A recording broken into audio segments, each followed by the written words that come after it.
There are a lot of reasons why writing notes by hand is a skill that's becoming increasingly necessary, particularly for college and university students.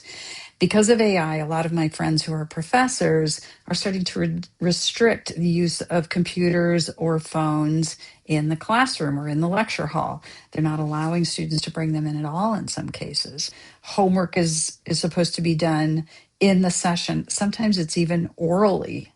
Quizzes are even being done orally, which leads to a special problem. Even if you can take your computer into the lecture hall, when you're typing notes, there's something that happens in your brain and you're actually transcribing the information. You're not processing it. And so this is the difference between handwriting notes and writing it on the computer. When you're handwriting notes, research shows that you actually learn the information because your brain is actually processing things. That extra mental work of taking the notes and actually writing them down helps you learn better. So, how does this work? So, when your brain is taking notes, it has to make decisions. You can't write as fast as you can hear. So, you have to just kind of pull out the really important information. And as you scribble it down, like I said, your brain starts to process and it sticks in your head more.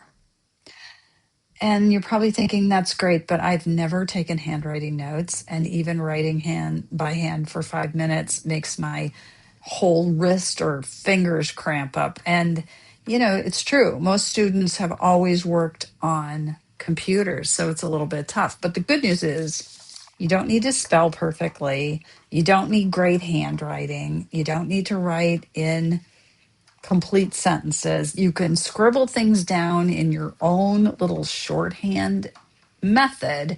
And you can learn to do this with just a little bit of practice. And the more you do it, the faster and more comfortable you'll become, I swear. And it can become really quick. So the question is, what do you write down?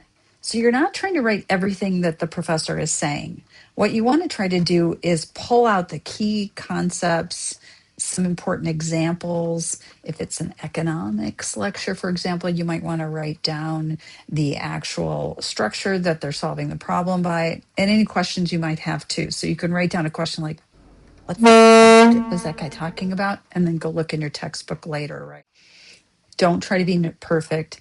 Don't take polished notes. The second step of this, you're going to turn into study notes, which are also really important. So it's kind of a two-step process.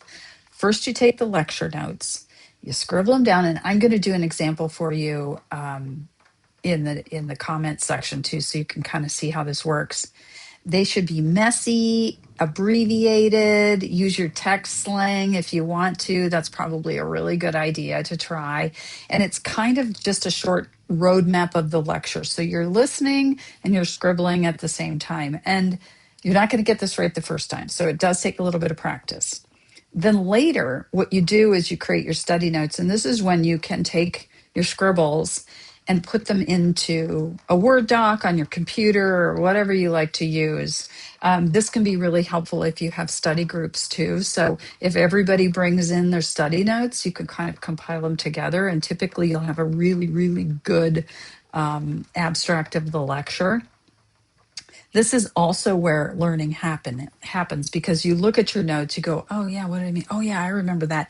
You type it in, and again, it gets imprinted in your brain.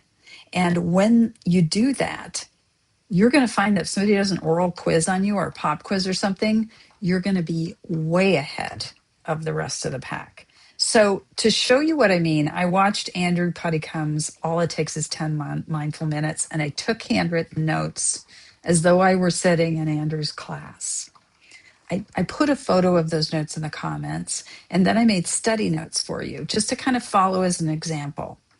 And I'd be very interested to hear if anybody tries this and what happened. And yes, we're going back a century or two. Well, maybe 1 century. I don't know when pencils were invented. Anyway, this is Bonnie Harris signing off, and good luck.